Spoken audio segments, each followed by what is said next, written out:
آپ نے ارشاد فرمایا اس کو قتل کہا اگر نہ کر سکے کہا پھر پوری امت مسلمہ ڈوب کر مر جائے۔ آج ہمارے لیے جو مرنے کا مقام ہے یہ ہمارے نبی کی گستاخی ہے، جو جس کا جہاں دل کرتا ہے وہ شروع کر دیتا ہے۔ ہم کہتے ہیں الحمدللہ میں عاشق رسول ہوں۔ صحابہ نے کسی ایک بندے کے صرف ہاتھ تک برداشت نہیں کیا۔ آج لوگ یہودیوں اور نصرانیوں کے پیچھے چلتے ہوئے وہ ایک روایت بھولی ہوئی ہے جو کتابوں میں صرف اردو کی کتابوں میں ہے، حدیث کی کتابوں میں شاید ہم نے تو نہیں پڑھی، ہم بھی 11-12 سال پڑھتے رہے مدرسوں میں، ہم نے وہ حدیث نہیں پڑھی کہ حضور جاتے تھے ایک عورت کوڑا ڈالتی تھی حضور چپ کر کے چلے جاتے تھے۔ یار جو صحابہ ہاتھ نہیں برداشت کرتے تھے وہ دیکھتے رہتے تھے کہ یار ایک عورت حضور کے اوپر کوڑا ڈال رہی ہے۔ حضور کے ایک صحابی تھے، انہیں اپنے باپ کا سر کاٹا، ابو عبیدہ بن جراح، انہوں نے اپنے باپ کا سر یہاں سے کاٹ کر کانوں سے پکڑ کر حضور کی بارگاہ میں نہ کپڑے میں ڈالا نہ شاپر میں، ڈرے بھی نہیں، کانوں سے پکڑ کر حضور کی بارگاہ میں آ کر رکھ دیا۔ حضور نے فرمایا وہی آقا تو یہ کس کا سر ہے؟ فرمایا یا رسول اللہ میرے باپ کا سر ہے۔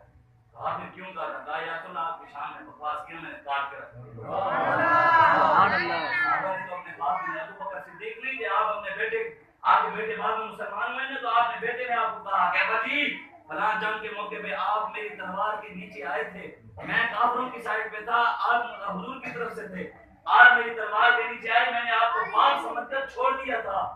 ابو بکر صدیق نے فرمایا پتر اگر تو میری تلوار لے کر آنا میں حضور کا گستاخ سمجھ کی طرح سے ذات ہے۔ صحابہ نہ کوئی ہویا نہ کوئی ہوسی نہ جان نثارا ہوگا، نہ کوئی دھرتی پیدا کیتا نہ چار یارہ ہوگا، نہ کوئی صحابہ جیسا تھا نہ کوئی ہے، لیکن کم از کم ان کے نقش قدم پر چلیں گے تو ہمیں کامیابی ملے گی۔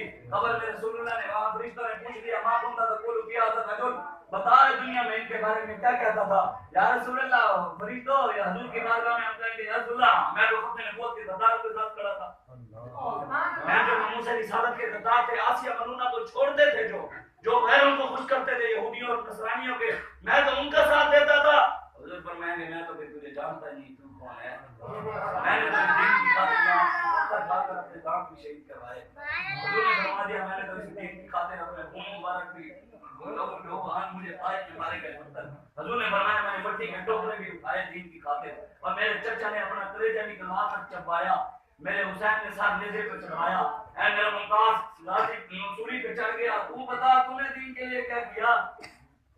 آج سے 5-6 نمازیں پڑھ کے تسبیحاں 5 سال بعد ملاد کر کے ہم سمجھتے ہیں ہم عاشق رسول ہیں، بالکل ایسی بات نہیں ہے۔ مجھے کوئی ایک روایت آ کر دکھائے کہ ابو بکر صدیق کے بارے میں حضور نے فرمایا افضل الخلق کی بات الانبیاء، انبیاء کے بعد میرے ابو بکر کا مقام ہے، ابو بکر صدیق سارے صحابہ سے افضل۔ لیکن ابو بکر صدیق کے بارے میں کوئی ایک بندہ آ کر بتائے کہ ابو بکر صدیق نے کسی کو کہا ہو کہ یار میں تجھ سے بڑا عاشق رسول ہوں،